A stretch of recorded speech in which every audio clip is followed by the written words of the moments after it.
지금 내가 얘기해야 될 거는 또 이 한 장의 슬라이드를 놓고 여러분들이랑 꽤 많은 얘기를 해야 될 겁니다. 아마 여러분들은 기둥은 사실은 재료학에서도 기둥을 좀 배웠을 수가 있고, 지금 여러분들은 커리큘럼상 어떤지 모르겠는데, 내가 몇 년 전에 재료학을 가르칠 땐 재료학 뒷부분에 기둥에 대한 부분을 넣었었어요. 그래서 왜냐하면 기둥에 대한 기본적인 거를 알아야 되기 때문에 거기서도 배웠을 수가 있고, 구조 역학에서도 배웠을 수가 있고, 구조 해석에서 배웠을 수가 있고, 강구조 설계에서도 배웠을 수가 있고, 이 기둥에 대한 것들은 정말 많은 부분이 연결이 돼요. 그래서 여러분들이 아마도 구조 역학이든 재료학이든 이 기둥에 대해서 배웠을 때 오일러의 공식이라는 것을 배웠을 겁니다. 그게 그 오일러의 공식이 1757년이에요. 그러니까 1800, 1900, 2000년.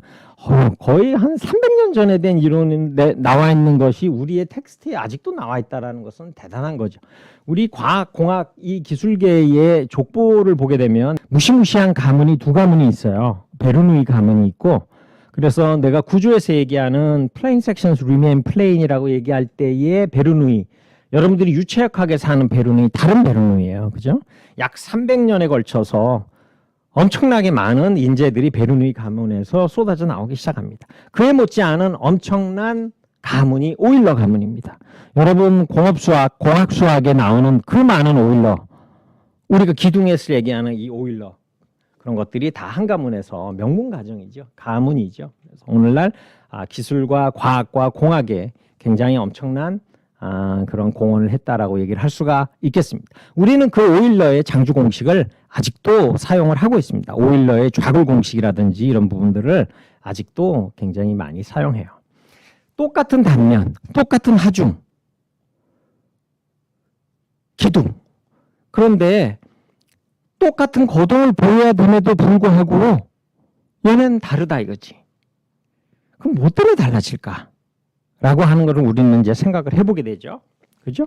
뭐 기둥의 길이가 달라지면 우리 사람도 마찬가지잖아. 똑같은 형태의 체형을 갖고 있는데 키만 엄청나게 커지면 왠지 발로 정갱이를 탁 차면 키가 큰 사람은 좀 휘청거릴 것 같은 그런 느낌이 다 있잖아.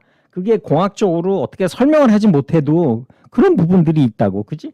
우리는 이렇게 똑같은 공시체라고 이게 가정을 하면 이렇게 예를 들어서 뭐 15cm, 30cm짜리의 공시체를 가정을 해갖고 이걸 압축 강도 테스트를 하는데 얘를 15cm, 30cm가 아니라 15cm 한 2m 이렇게 만들었다고 생각해봐. 단면도 똑같고 하중도 똑같이 작용하면 2m짜리가 왠지 중간에 휠 것 같고 부러질 것 같고 그런 느낌이 들잖아. 그지? 그래서 이런 기둥들을 설계할 때 이 길이의 변수가 매우 중요하다라고 얘기하는 거예요.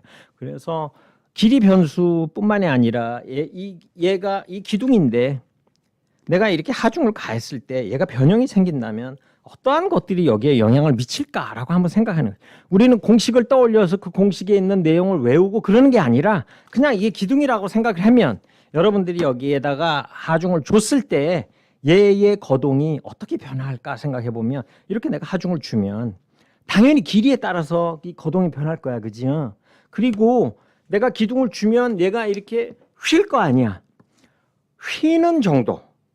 그러니까 최소 휘는 그 반경이 굉장히 중요할 거라고. 얘가 이렇게 많이 휘는 애면 파괴될 때까지 여유가 있을 거고 회전하는 반경이 크지가 않으면 금방 파괴에 이를 수도 있는 거잖아. 그지? 그러면 분명히 이렇게 길이와 얘의 회전 반경이 굉장히 크게 영향을 미칠 뿐만 아니라 얘와 얘의 구속 조건, 자유단일 수도 있고 여기는 완전히 고정이고 자유단일 수도 있고 하중을 주면 얘는 더 많이 휘려고 할 거 아니야. 양쪽이 힌지일 경우도 또 다르고. 그러니까 우리가 이 기둥을 얘기할 때 고려해야 될 거는 길이뿐만이 아니라 이 기둥의 회전 반경, 그 다음에 이 기둥의 구속 요건, 이런 것들이 우리가 기둥을 설계하는데 다양한 변수로 우리가 고려해야 될 부분이라는 거죠. 그런데 이 기둥의 회전 반경은 회전할 수 있다는 반경은 어디에 영향을 받아? 얘의 단면적과 단면 이차 모먼트라고. 그치? 회전 반경은 A와 I에 영향을 줘요. 그러니까 이 기둥을 얘기할 때 여러분들은 이제 뒤에 있는 공식을 기억하지 않더라도 기둥이 설계를 할 때 고려해야 될 거는 얘의 단면적, 단면 이차 모멘트, 그 다음에 단면의 양 단부의 구속 조건, 그 다음에 길이지 뭐. 그거 말고는 없어. 그치? 얘를 이렇게 영향을 받는 4개를 어떻게 깔끔하게 설계하는데 활용할 수 있는 변수로 채택할 수 있을까 하는 것이 우리의 지금 과제고, 얘의 회전 반경분의 길이, 회전 반경분의 길이를 세장비라고 정의를 합니다.